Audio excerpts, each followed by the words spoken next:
Kasi katulad nung nagkakahoy kayo ay paano kung malaglag kayo dyan sa... Ito po kasi si nanay nangangahoy pa raw daw. Paano kung may mga balon-balon dyan, di buslot kayo. Bahala na.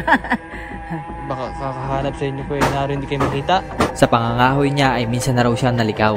At mabuti na lang daw talaga ay nakita agad siya ng kanyang anak. Hiyaw ako maigi kay Naro. Pero bakit nga ba patuloy na ginagawa ito ni Nanay Concepcion na kung saan ay pwede niyang ikapahamak ito? Pero hindi nga alam ni Nanay Concepcion na sisimulan na namin ang pag-aayos ng kanyang tahanan.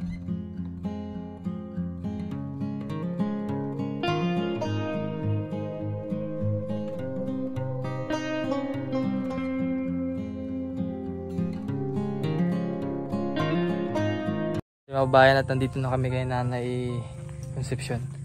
So, nadala na rin natin yung mga kahoy na gagamitin para sa kanyang bahay sa kusina.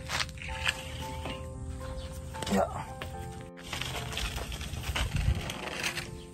So, kasama natin si Tatay Rene. Kami pa rin yung gagawa talaga para mas mabilis at mas matibay.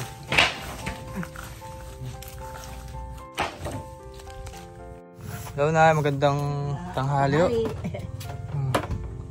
Kaya gawin na po namin yung kusina ninyo.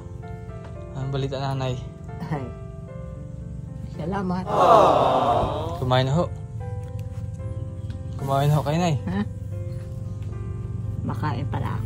Anong ulam nyo? Medyo asin. Ha? Asin? Asin. Walang ibang ulam. Ha? Ubus ng aming ulam, wala nang ibili. Wala mo wala yung kanin. Ano naman, basta may kanin, no? Kanin ay talbos ng kamuti. Kasi marami naman dito ang talbos sa'yo. Gisa. Nilaga. Pwede. Lagyan po ng asin. Asin, bitsin. Pwede na ho. Sibuyas, bawang. Tanim-tanim ng bulag yan. Talbusan. Kayo din po nagtanim. Anong hirap pag mabili ka? Isang gayon ay 20. Puti kangkong. Pag hindi nagtanim ay walang aanihin. Galing nung ako yung mulat pat. Sagana sa kwan, gulay. Kwan ni Manong. Katulong. Ha? Yung katulong ni Manong. Kami po. Ako lang ho. Kaming dalawa. Ayan, so ito po yung kusina ni Nanay Concepcion. Ayan. So papalitan natin ng dingding. So tatanggalin na muna natin. Wala na. Pero maayos pa naman po yung mga kahoy. Tibay pa. Kailan lang po ito nilagay, Nay? Mga kahoy dito? Yung bumagyo. Kaya rin ang bagyo. Matibay pa yan? Mga ilang taon na po? Dalawa lang, maapat, tatlo ngayon. Pati po yung mga plywood? Oo. Ano yun, 4 na taon. Yung ano yan, bigay lang ng bagyo yung plywood. Opo. Sinimulan na nga namin tanggalin ang sira-sirang dingding nila sa loob ng 4 na taon na halos mapunit na nga ang plywood na nakalagay. Dahil din sa kahirapan na hindi na mapalitan kaya labis ang saya ni Nanay Concepcion at tumulong na nga rin sa pagtanggal ng dingding ang apo ni Nanay Concepcion. Bali 3 lang sila nakatira dito. Si Kuya Henaro ang anak ni Nanay Concepcion at ang isa ay ang kanyang apo. Kwento nga ni Nanay Concepcion kung hindi lang daw talaga siya nabulag ay hindi daw talaga magiging ganito ang kanilang tahanan. At isa pa ang kanyang paligid na nung maayos pa raw ang kanyang mga paningin, maayos at laging gamas ang mga matataas na damo sa kanyang paligid. At pagtapos nga namin tanggalin, maya-maya lang ay lumabas si Nanay Concepcion, kinuha ang mga retasong plywood at kanyang isinilid dito, panggatong daw nila.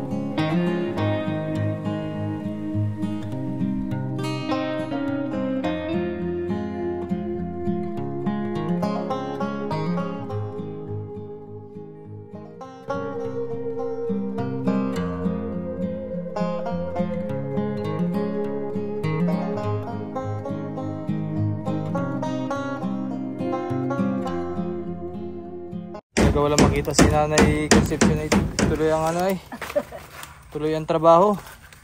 Ay, walang may buhay, tutoy. Wala. Ang autin ko to, te. Agawin ko na. Ha? Agawin ko na. Oo. Kaya pa bulag.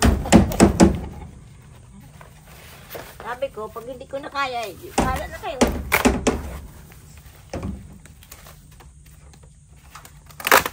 Ikaw pala minsan yung nangangahoy din, ano?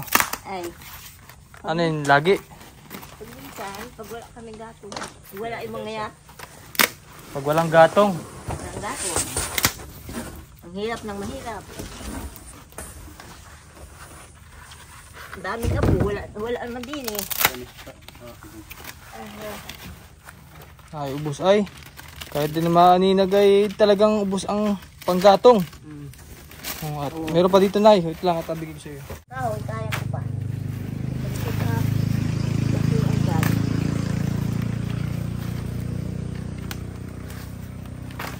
Baka bigla simplap.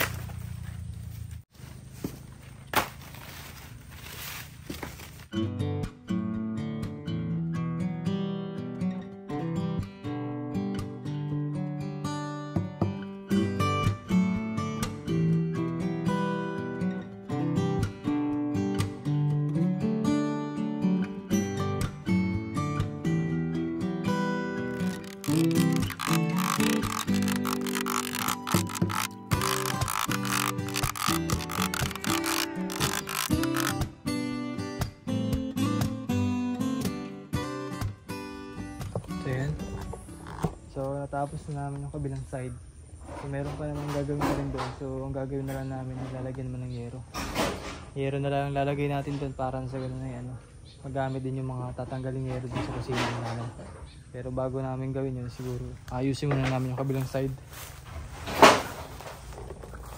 Nanay, pwede na ulit babasa yung gilid mo. Okay na. Okay na. Ah. Salamat! Pwede na ulit another 4 years ulit bago masira yung pang ano, dingding mo. Kung ako'y buhay pa. Ha? Buhay pa yun. Lakas pa eh. Ano kaya? Nakakapagugas pa nga niya eh. Ano kaya abutin pa yung birthday ko? Kailan birthday mo? Ha? Kailan birthday mo? September. Ha? September. September 8. Malapit na. Pang ilang birthday na? Ano na yan? 72. Oh, 72. Bata pa eh. Pwede pang 100 yan. Hari nawa. Ha? Hari nawa. Oh, eh, saan nabagay ibang anak? Nasa kung ay dalawa kong anak, yung babae. Saan? Sa ano, Cavite. Nakakamusta kayo? May kapadala naman ng kaunti. Pambili ng ulam, pambili ng bigas ng kaunti. Alam naman yung sitwasyon mo dito ngayon. Alam mo naman nila eh. Sila yung kasawa na eh. Pag graduate ng 4th year, wala. Kasawahan na. Ang high school? Yung aking... High school? Oo, 4th year. Yung bunso ko ay 4 ang anak. Eh, nakakausap mo pa ngayon? Nakakausap yung cellphone? Yung panganay ay grade 8 wari. O grade 9. Pero nakakausap mo, kailan mo lang last nakausap? Nung kasalan yung aking isang anak sa ulo. Ayun ko naman sa cellphone. May igit na kausap niyo po ano. Pero namimiss niyo na. Para pag mamimiss mo nga ay hindi magaling kung walang asawa. Yan naman. Paparito. Ay yung mahal gastos. Mahal pa man din ang pamasahe, no? Ay pero may 4 ng anak. Ay butit nakakayanan niyo pang mga gantong bagay, mga gantong trabaho.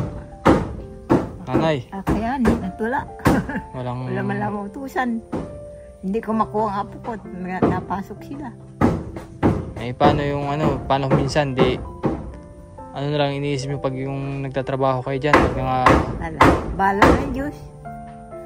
Kasi katulad nung nagkahoy kayo ay paano kung malaglag kayo diyan sa mga butas-butas diyan?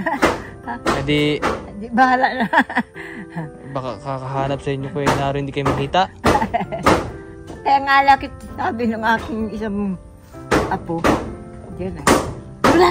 Ako, huwag na mga akoy. Ay, siyang walang kahoy. Pero may kanalaang naliligaw. Ito po kasi si nanay nangangahoy pa raw daw. Eh paano na lang kung maligaw baga, di ba? Makalimutan niyo yung daan. Oo. Saan ka nakakaabot nun? Saan ka nakakaabot? Diyan lang naman. Palibot-libot pa gano'n. hiyaw ako maigi kay Naro. Ay paano kung may mga balon-balon dyan, di buslot kayo. Hindi lang balo, tubigan na rin. Tubigan yun ay. Sabi ko, aba, ay tubigan na rin. Ay paano kasi si nanay, kaya nasa ulado niya yung lugar, talagang... Ay, Ilang taon kayo nabulag na? Ilang taon na? Ba, 6 na. 6 na taon, no? So 6 na taon na nabulag si nanay. So si Nanay Concepcion dati ay naglaba. Ano po? Ay, lako. Wala matutusan ako pag nalaba. Kayo rin naglaba? Oo. Ay paano po yung mga damit po nila? Amin tatlo lang naman. Isang hubo nila, isang laba ko. Ay, mahirap pag naipon. Ay, magaling ako. Isang laba ko rin, isang suot, isang hubo, isang laba. Hindi, iwag lang mawala ng sabon. Mahalagi may sabon. Problema. Ang dami pa nagagawa, lalo na kaya kung may buo pang mata nyo na, kung may paningin pa kayo, di sana, marami pang trabaho. Walang damo yan. Dati ho. Ay, naku, doon yung amin doon. Magayon lang yung nag-ano doon. Ay, si nanay, ang ganda ng harapan. Puros bulaklak. Ay, nung... Nabulag na, wala na. Nung... Nag-reading baga. Agay. Bakit nanay ganda rin ang harapan mo? Bakit? Eh, naku, bakit ganda rin na? Ang damo. Ang damo na, no? Wala, hindi na kasi maintindihan ay. Sabi ko, paano mo tutoy na bulag na? Ang tamad. Ayun at nanay, may pag-asa pa, no? Ayun, kung may hari nawat, may pag-asa pa sa buhay. Pag-asa pa, tiwala lang. Sabi daw man din, hanggang buhay may pag-asa pa. Habang buhay ay... Habang buhay may pag-asa pa daw. Pag-asa pa. May pa-ibabaw mo pa-ilalim eh. Sabi man din ng aking pinsan. Hindi mo pa masabi ang buhay, no? Hindi pa rin masabi ang buhay. Malay mo malakas ngayon. Bukas ay wala na. Kaya laging masaya lagi, no? Kaya si Nanay Concepcion laging masaya ay. Ay, pero namang may naparini. Masaya naman ako pag mayroon nadala. Naparini mga kaibigan ko. Oo. Katulad di kayo na rumikit pa, no? Paano yan? Sa laki ng gasto ko dyan. Ay, labada ko 1 taon. Ako naglabada 2 taon. Dila sa utang. Ay, kung iniipong ko yun, na-operahin pa. Kung mata. Eh, hindi ay. Mas ibig sabihin ay, mas pirinero din mo yung anak mo. Yan ay pag tutuwin pa para sa mental. Ang dala niya, 2,000. 5. Pagpaparoon uli, gayon na naman. Ay, isang kumbaga nakuha. Ay, sa akin pinaglabadahan. Paglalabada. Oo. Paglalabada lang, nagkukunan nun. Magaling at mabait nga ni kumari ko. Sabi ko, kahit pa, 2,000 mahigit. Ano pa ako nila? Isa isang buwan naman ulit. Pero nung nakaraan, nagpa-check up ka dun sa sa mata mo. Saan? Anong sabi? Isa daw? Sa Maynila pa ako nakaparo. Oo, sa Maynila nga daw po. Ay. Para ma-opera. Ay, libre naman daw. Napaano nga niya ako sa ay libre sa ospital. Ay pag yung operasyon daw, hindi libre. Dahil ako may PhilHealth. So may pag-asa para daw makakita. Ay wala ngayon. Hindi may pag-asa pa. Wala ngayon. Ay bagay nung dati pa ay medyo nakakaalinag pa. Ay ngayon hindi na. May itim. May itim na. Daw na patingin daw. Meron maputi. Maputi rin o.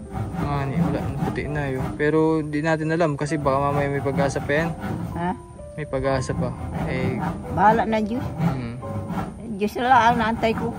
Ay walang magawa ka. Diyos na lang. Ang pag-asa. Sabi nga na bahala na Diyos. Kung mawala ng pag-asa na no? Kung mawala ng pag-asa. Buhay pa. Tiwala lang lagi. Sabi nga ng mga kaibigan. Ala, tibayi. May pag-asa pa ikaw. Mahirap man pero naman. Mano lang. Blessed pa rin kayo. No? Pero kasi katulad po nito, nagising kayong walang karamdaman, maayos ang katawan, malakas. Ibig sabihin, binibless pa kayo ni Lord, no? Malakas ang katawan. Di ba? Masaya ako pag kayo nagadalaw. Tingnan mo ngayon, wala man kayong paningin pero nagagawa nyo yung mga ganong bagay. Paghugas ng pinggan, paglalaba. Kala mo susi, iskwen kaldero, Diba? Ayaw ko baga nung madumi. Hindi kayo napabayaan ni Lord. Alam, nung araw man din ang dilinis ng mga kwan, mga matatanda. Aba, sunod ko muna. Lahat. Kaya, tinunuhan ko na lang yung biyanan ko. Ayos din. Tunulaan mo sa biyanan. Tsaka mga hipag mo eh. Pila. Kung anong tugtog daw eh, sayaw. Sayaw. Wala silang masabi sa akin. Tsaka yung mga pinsanan dyan nila. Kaya kinadalaw lagi, ano? Kasi mabait ka, no? At talagang masipag. Bagay na. Sabi kayo na, mabigas kayo. Wala po nga niya. Sabi dyan. Pag uwi na may dala. Buti na rin lang at mga kahit pa paano may natulong po sa inyo dito, ano? Nakuha yung aking asawa. Kumag-anak. Kamag-anak. Wala akong kumag-anak dito. Ayos na. Mabuti na rin lahat dito kayo napunta. Pag-alagala. Pag-alagala. Sige Nanet, tulungan ko muna si tatay sa paggawa ng bahay ninyo, no? Para matapos na agad, no? Oo. Ito yung CR nila. So, after siguro na itong matapos, ay ito naman ang susunod namin. So, lalagyan namin ng plain sheet ito. Para kahit paano po ay privacy, no? Katulad po nito, oh. Pag dumudumi ay talagang kitang-kita po.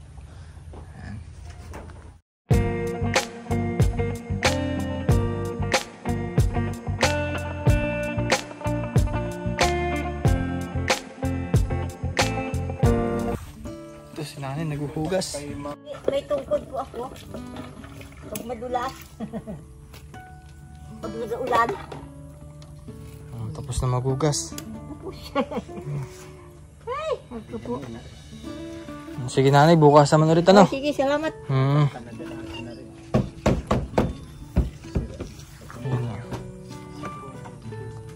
Ingat sa pagkan. Opo, sige nanay. Sige, salamat sa inyong tulong. Sa ating lahat. Ingat, baka madulas dyan. So, lado nyo na kasi yung kung saan siya mapunta talaga si nanay. Nakapaghugas pa ng pinggan yan. Tapos naglagay pa ng mga kahoy-kahoy. Marami pa doon nanay. Pasuyo mo na lang sa apong mo mamaya. No? Sige. Sige. Sige, salamat. Opo. At bago nga magtapos ang ating video, nagpapasalamat po ako sa ating sponsor na si Ma'am Betty na patuloy na sumusuporta sa ating misyon dito sa Oriental, Mindoro. At salamat din po sa inyong panonood sa lahat ng aking mga ginagawang charity works. Huwag niyo pong kalimutan i-subscribe at i-follow ang aking Facebook page at YouTube channel. So maraming salamat po.